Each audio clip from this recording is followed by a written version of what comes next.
All right, thanks everybody for tuning in to the Week 5 review and preview of the Marcus Mariota Fan Club Fantasy Football League. I want to start off every video like I always do with talking about our partners. The first one being Cuddy Eats. That's youtube.com/CuddyEats. Check out his videos. They're great. New video up every Saturday. I think we're going to get a special out-of-town edition this week. Not to give away any spoilers. But everybody should tune in next week to really check that out. The videos are great. Very entertaining. Huge supporter of the show. Really appreciative of what he does. Also, very exciting, I'd like to announce our second partner. It's an upcoming podcast called Hypothesis. It's two young women that are researchers involved in different scientific fields. They're going to talk about science, enjoy some wine, hang out, have a good time. That's coming your way soon. Be sure to check that out wherever you get your podcast. So moving on, Marcus Mariota Fan Club. Last week, Logan was kind enough to bring to my attention that I was erroneous in recalling my picks. Fortunately for me, it was on the good side, and instead of being 7-5, I am actually a pretty shocking 9-3. So that puts me right at about 750. You guys are hosed. You're buying me dinner. It's looking pretty good. So I'm going to go ahead and save myself the trouble and pull up the previous week's picks. So just a quick reminder, I took myself over Clint. I took Logan over Jonathan. I took Cole to beat Jeremy. I took Blake to beat Thomas. Daniel to beat Matt. And finally, Brandon to beat Dustin. So with that, we're going to go ahead and jump right into game one, which was, like I said, me versus Cole. I'll go ahead and throw up the picks just so you guys can keep me honest. A reminder, I am currently 9-3, and as you can see, I did beat Cole, beat Clint. Sorry, much to no one's surprise. Clint sucks, so beat him. However, I will say this: it was a pretty close matchup. 4.5 points. That's not bad. So let's just scroll down, see how it happened. So first off, Jameis Winston went off, had another huge week. I think that was surprising for everybody. The Rams are supposed to be pretty good, so I'm kind of surprised that he put in that many points. Cooper Kupp, consistent as always. Vernon Davis was a little disappointing for me, but I didn't really need him to do a whole lot. So everywhere else, everybody kind of did what they expected. Not really a whole lot to take home on my end, except for Jameis Winston going off. For Clint, I really did not expect Marcus Mariota to put in the kind of performance he did. If he continues to throw the ball like that, I think the Titans are really, really scary. Their defense is super, super good. Running back is good. And most importantly, week 5, the boy's back. Taylor Lewan back on the field. Going to put it on Buffalo this weekend. Make sure everybody tunes in to watch it. But despite really good performance from Mariota, really good performance by the Bears defense, again, Clint just didn't have enough points. But 110.4, definitely respectable. Hopefully going to be seeing that review shown in the power rankings. Overall, decent performance, but I did bring home the W. Eat a W, as Jameis Winston says. So going to game 2, took Logan to beat Jonathan. I didn't like a lot of things about Jonathan's team, specifically the matchups, and I think that kind of showed. So one thing that definitely hurt Jonathan is the late scratch for Mike Williams. That was pretty unfortunate. But honestly, if you look at it, really the only people that underperformed didn't underperform by that much. So I just didn't like a lot of what I saw for John's team moving into the matchup. So nothing that really jumped out at me, and nothing too overwhelming except for the Wayne Gallman on the bench. Definitely hurt, especially with Mike Williams being out. Easily could have plugged that in. Wouldn't have been enough points to change the outcome. But and also, I don't think you should have expected Gallman to go off like that. Doubt that is going to be something moving forward. Looking at Logan's team, Matt Ryan struggled a little bit against the Titans, but Austin Eckler kept right on chugging, 26.7, another impressive performance. Going to need to keep an eye on that as Melvin Gordon returns to the team. Also, kind of offsetting the Mike Williams scratch was the fact that Terry McLaurin didn't play and Logan didn't have an opportunity to change it. But his team really just performed about as well as they were expected to. Stephon Diggs, 12.3, not bad. DeAndre Hopkins, 10 underperforming, but still, nothing outside the realm of what you would expect from fantasy football. And really, Logan could have had a few more points if he had gone with the homer pick and thrown in the Cowboys defense. Oh, no. Wrong. Chargers defense against Miami, definitely the right pick. Just saw the 18 and assumed it would be higher, but it was not. So good job by Logan. That brings my record to 11-3, looking really nice. Now we're going to start to get, we keep running right here. So the next game is Cole and Jeremy. Another pretty close one, fun to keep an eye on. Cole did more or less have it wrapped up, but still fun to keep an eye on. So Dak Prescott got a little exposed by the New Orleans defense there. Didn't look so good. Turns out that when your running game isn't going for 200 yards, a little tougher to pass. So I do think that is something we're going to see a little bit more out of Dallas, depending on the matchup. I don't think they have the firepower everybody thought they had. Dak just isn't a $40 million a year quarterback. Although I did say last week, he's good. I'll give you top 15. Pretty respectable. Elsewhere, Devontae Adams, Kenny Golladay, good weeks for Cole. Really helped him over. Everybody else kind of did about what they were expected to do. Looking at Jeremy's team, Jeremy, even though he took the L, dropped down to 1-3. Pretty decent numbers, 102 points. That's respectable, about middle of the road. Austin Hooper looks great. Turned in another great performance against Tennessee. They could not contain him after they shut down most of the Atlanta offense. Kind of pick your poison kind of deal. Calvin Ridley's just not doing a whole lot right now. Julio didn't get very many catches. That allowed Austin Hooper to kind of get loose. Otherwise, not a whole lot. Overperforming, underperforming. Either way, picked Cole, hit Cole. That's 12-3, respectable record. Now we get into the kind of the matchup of the week. So this was a matchup of the number 1 and number 2 teams. They're the highest scoring teams by a pretty wide margin in the league right now. I took Blake, came out on the wrong side of it. Thomas's team kind of went off. Blake's team kind of struggled. That drops me down to 12-4. So let's look at how it happened. So Thomas's team, it's worth noting that Thomas's team put up 152 points despite Patty Mahomes not doing what we've come to expect from him week in and week out. 2 big reasons. Number 1, Leonard Fournette had himself a day. Over 200 yards rushing, biggest day of his career, and it was very impressive to watch if you guys got to catch some of the Jacksonville-Denver game. Christian McCaffrey did well, but the other big one, Chris Godwin, 35.2 points. So that makes back-to-back weeks where Tampa Bay Buccaneers wide receivers have had huge days. In addition to that, Bengals were really bad. Steelers really took advantage of that. That was a great choice by Thomas to throw the Steelers in there. Really just big points. Thomas's team doing really well. Look down the bench, nobody else. That wasn't expected. On Blake's side, Deshaun Watson struggled a little more than I thought he would with Carolina's defense. I don't think Carolina's defense is super, super intimidating, so that's a little puzzling to me. Didn't get to catch most of the game. Have to see if anybody really can tell me what happened there. Julian Edelman struggled as a result of Buffalo's defense really containing Tom Brady and the rest of the offense. That's something we've kind of seen throughout the years. Not super surprising. Sammy Watkins also not getting a whole lot done. Not surprising. That guy is a bum. He's just had a pretty good year. Patriots defense, 36 points. I'm pretty sure that is the second week over 30 they've had this year.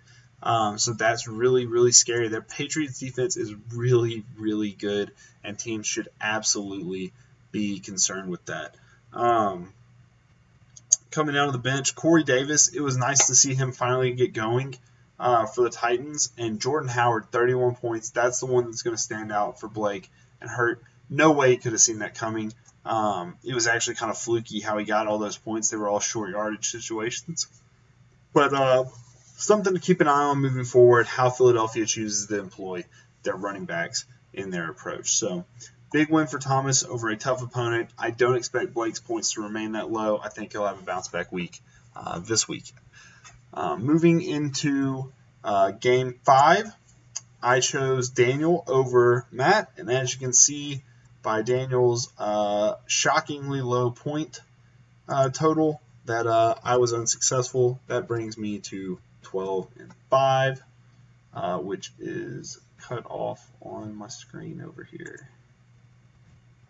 Sorry about that. Work in progress, working out the kinks, man. It's because I shifted it to double digits. It scooted me over. I didn't expect to win double-digit games. I hadn't made formatting arrangements yet. Anyways, going down through the teams, look at how it happened. Number 1, Tom Brady got wrecked by the Buffalo defense. Could never get anything going. He looked pretty bad, actually. I don't think that's a product of Tom Brady. I think the Buffalo defense actually might be really, really good. OBJ, we've seen at times in his career he kind of struggles when people get into his head, and that really seemed to be the case with Baltimore. Marlon Humphrey, pretty well characterized event where he's kind of choking out OBJ. Turns out he's not actually, he just has his hands on his pads. Either way, bad look for the league, bad look for him. But it took OBJ out of the game, so that's pretty important. Meanwhile, Jarvis Landry for Matt had a big day as a result of OBJ's struggles. That's really been pretty good to see for Cleveland, for him finally get on track. Delaney, not very many points. This is just because the Titans were effective in other areas. Delaney Walker will be fine moving forward. Melvin Gordon coming back, that's got to feel good for Daniel. I'm sure he feels really happy about that. For Matt, concern. Josh Allen, concussion. Big hit, definitely out cold, scary to watch. Hopefully he's okay. Other things, Marlon Mack got hurt, left early. From what I understand, he's supposed to be back this week. Todd Gurley finally got rolling. That's good. Adam Thielen struggling. A lot of people in Minnesota are struggling right now. The offense really just needs to be figured out. Matt got enough for the win, but his point total, 86.7, lowest winning by a lot. In fact, it was only the third highest score. Fortunately for him, he played Daniel. Good to get a win, but Matt's team is definitely a little concerning right now. Although on the bench he does have Emmanuel Sanders and Courtland Sutton, both of which had big days against Jacksonville's defense, who is allegedly supposed to be good. But I'm not sure. I'm not sure I buy it. So moving into Game 6, I took Brandon over Dustin. Another one in which I was incorrect. Dustin's team put up a ton of points, and let's see who made it happen. So number 1, Aaron Rodgers got going in a big way, looked really effective. That was fun to watch. The Thursday night game, hopefully everybody got to see a little bit of it. Other things, Robert Woods. I said that the Robert Woods, Brandon Cooks disparity would be kind of the deciding factor. It ultimately wasn't. However, definitely good for Dustin that Robert Woods got going. Probably a little concern creeping in before that, that maybe he was going to struggle, but got it done. Big day. The most shocking one here, 37.8 points from my man Nick Chubb, including an 88-yard run for a touchdown. Really nice to see him get going. I think he's a monster. Daniel always makes fun of me for saying that he's as good as Derrick Henry. I think he is every bit as good as Derrick Henry, and that is not a knock on Derrick Henry. It's just saying Chubb is also really, really good. I would like to point out on Brandon's side, I said that James Conner was eventually going to get things going, and he showed that even if he's not the most effective out of the backfield right now because the Steelers' offense is kind of struggling, he's still a great pass catcher. He had a 38-yard touchdown, I think, bringing him to a 22.5 point total. That was definitely good to see. I think Lamar Jackson's 30.4 points in a pretty bad loss to Cleveland is really encouraging. That means that maybe he's got a little more staying power than a lot of people think. Things that definitely hurt Brandon, -1 points from your defense. That's always going to set you back. You want to get points out of that position. Brandon, nothing to be ashamed with 112 points. Dustin's team really just went off. Jalen Samuels is another thing to keep an eye on for Brandon moving forward. He looked really effective when he was in there, and I think that they're actually going to start implementing him in that Wildcat offense a little more often because he does actually seem to be able to throw the ball, and it looks like they're actually going to make that happen a little bit more. So that is it for the last week's recap. With that, I'm going to go ahead and pull up this week's power rankings, talk about some things that really jump out at me. Number 1 at the top, we had a little bit of turnover. Blake and Thomas swapping spots right there, just because Thomas. Oops, hold on. That's the old power rankings. There's the new ones. All right, so at the top, Thomas and Blake changed spots. Dustin and I both jumped a little bit as Brandon's team dropped. Again, not really a knock on Brandon's teams. I just think that mine and Dustin's teams are both going really, really well. Dustin a little bit better than me. So there's kind of like a split. If you guys check out the points for, maybe I'll try to show that next week. But Thomas and Blake are kind of in a league all their own. Dustin's right there behind them. And then there's like a next little gap to me, Brandon, Logan. Cole actually has more points than Logan, but that's really because of that big week 1. So I actually put him below Logan. And then you've got that last little group that's not putting up a whole lot of points right now. Jeremy's team still kind of hanging steady where I put him. Matt jumps up a couple spots, even though his team not super convincing. Clint jumps up a little bit because they put up a little bit of points. This week, I bumped John down. Pretty bad week from his team overall. I do think it was mainly matchup dependent, but you can't ignore the low point total. And then Daniel dropped down to the last spot because of really, really low points. And even though he is 1-3 and Clint's 0-4, I put him down because his point total was really, really low. Definitely a bit of a concern as we move forward. So now I'm going to jump into so that's the power rankings. You guys can check those out. Let me know what you think about them. Tell me why you think I'm wrong, and I'll tell you why you're wrong about thinking that I'm wrong. So let's move to next week's games, and I'm going to tell you who I'm going to take in each of the matchups, why I'm going to take them, and what you guys should be cautious of when setting your lineups come Sunday. So let's jump right into that. So we'll get rid of the power rankings. Hold on. And we'll get rid of that. Okay, cool. So this week's picks. Oops. So this week's picks. Still working out the software, guys. Give me a break. I'm not perfect. I know that's shocking to some of you guys, but I'm not. All right, so game 1, me versus Thomas. Definitely going to be sweating a little bit going into this one. Thomas's team has looked really, really strong all year. I think they've got decent matchups for their team. The big thing for me is going to be Jameis Winston. Who's he going to throw his touchdowns to? O.J. Howard, Mike Evans, or is it going to be Chris Godwin? If it's Chris Godwin, he's going to eat me alive. If it's Mike Evans, I'm going to stand a pretty decent shot. So Godwin's actually been more consistent, I think, but when Mike Evans is going, he's pretty much unstoppable. So that's really good to see. I would love if Indy's defense could come out and shut down Patty Mahomes, keep Demarcus Robinson off of the score sheet. Don't know that I really expect that to be the case. Defenses are kind of a wash. Overall, I like Thomas's team better. I think they're stronger top to bottom. I do think that I've got potential in there, but players have to overperform in order for me to take him out. And so I am going to make the call for game 1 to go with Thomas. Let's see if that's readable. Kind of. Use your imagination. So Thomas is going to be my pick for game 1. Looking ahead to game 2, Logan and Clint. I'm kind of going to ignore the projected totals at the top just because there are some changes people might make to their roster. So we can go right here to full box score and look at Logan's team. So just looking at it, Matt Breida, obviously a little bit of a concern. Stephon Diggs, that whole situation unveiling in Minnesota is a concern. Terry McLaurin has some injury concerns. Logan's got a lot of concerns, but his team is pretty strong on paper. If everybody shows up, I think that he's got a lot of talent out there that could really bring home a nice W for him. Where's the defense even listed? Oh, right here. 49ers defense. I actually like the Cowboys defense better, even if it is Green Bay. I think they're more talented than the 49ers. But Cleveland does tend to choke on the national stage, so maybe that's a nice pick going into Monday night.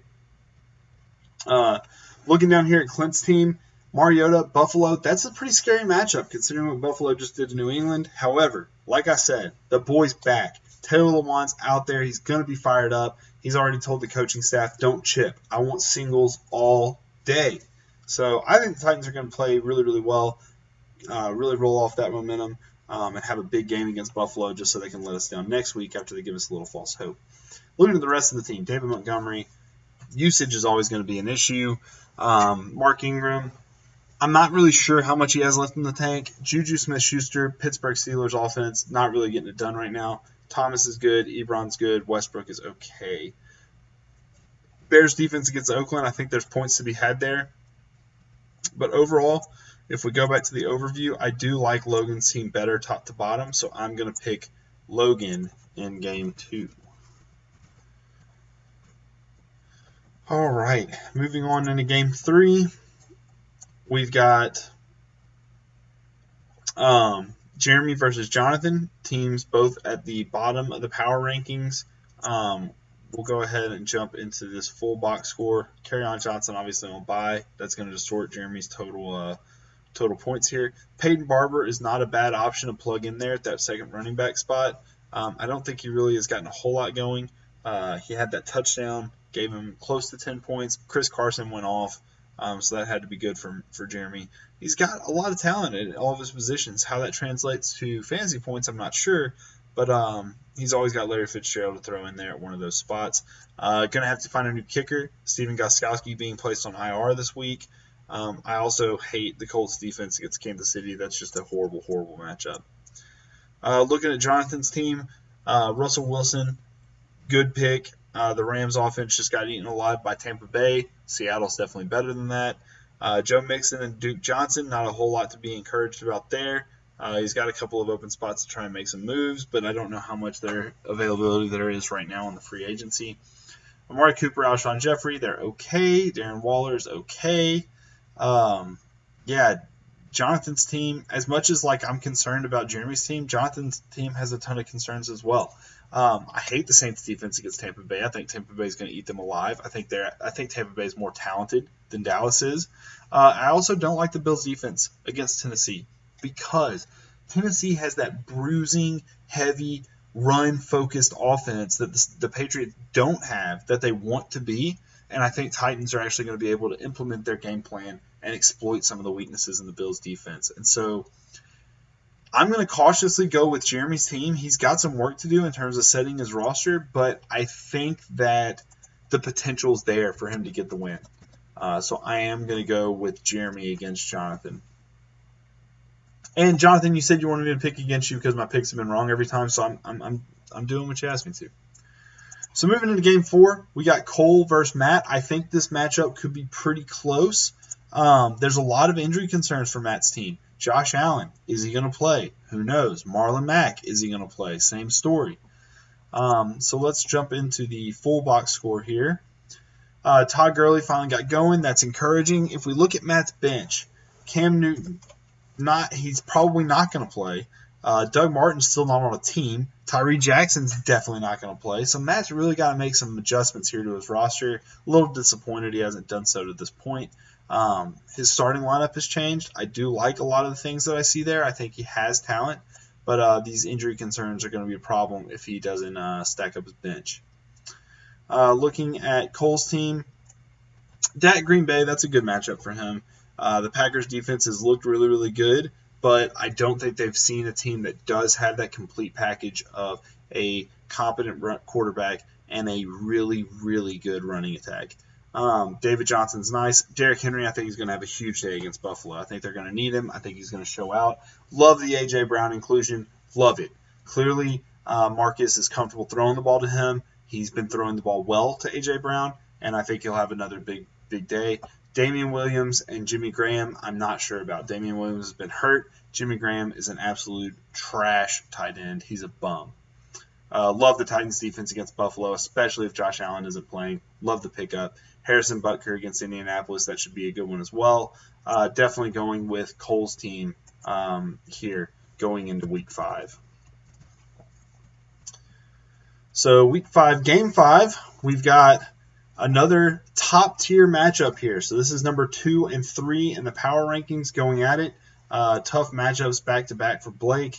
If we look at the projections, it really does seem heavily in favor of Blake. Let's jump into the box score and see if we can tease that out a little bit more. So something that jumps out at me is Adam Humphries on the bench for Dustin. I don't necessarily think that, I'm not saying you should put him in, but I do think Adam Humphries is going to get some use this week against Buffalo. So if you think about the Patriots, one of the things they really lack is that third receiving option. And I think that if they had that, they would have been able to exploit some of those holes in the Buffalo defense a little bit easier. Adam Humphries is definitely that for Tennessee. And if you factor in Delanie Walker, he's actually the fourth option. And so I think that they're going to have to use him to kind of spread the field, get Buffalo off tempo a little bit, and really start to work that run game. I love the Vikings defense against the Giants. Young quarterback Daniel Jones has looked good, but I still think there's exploitation to be had there. Looking at Blake's team, love the matchups. The matchups are all really, really friendly. Golden Tate bumping in there at the flex. That's an interesting choice. When you look at his bench, though, you see why. I think I'd probably go with Jordan Howard against the Jets. I think that's probably what I would do personally. I think the Jets are pretty soft. I think Jordan Howard will have a lot of options there, both out of the backfield on receiving routes, but then also running the ball. I think that that'll be a more comfortable slide in. If I look at the rosters, I like both of them a lot. This is a really, really tough choice. I am going to go with Blake. I don't see his team having 2 letdown weeks in a row. He's got just too many talented players on his roster. And no offense to Mariota, but we just saw what he did to Atlanta's defense. Deshaun Watson's more talented. So you have to think he's going to have a pretty big day. Last but not least, Week 6. This is a pretty easy one for me. No offense to Daniel, but there's just too many problems on his roster right now and not enough good solutions. So I don't even have to jump into the box score. Brandon's team is better top to bottom, and you kind of expect that when you've got a top 5 team in your league going against the worst. So I'm pretty much just going to go out and say it. I'm taking Brandon in this matchup. So you guys can make me eat my words whenever I screw all this up, ruin my 12-6 record. I'm right at 6,600, which is where we said 100, which is where we said I needed to fall for you guys to buy me a really nice supper. Looking forward to it. And we can celebrate my championship there while we're at it. So thanks for tuning in. Let me know what you guys think. Share, like, subscribe, leave comments. Tell your freshman students about it, Daniel. Tell them to tell their friends. Tell them to tell their friends to tell their friends. And let's make this a national hit and get me on ESPN. All right, thanks. Tune in next week. See ya.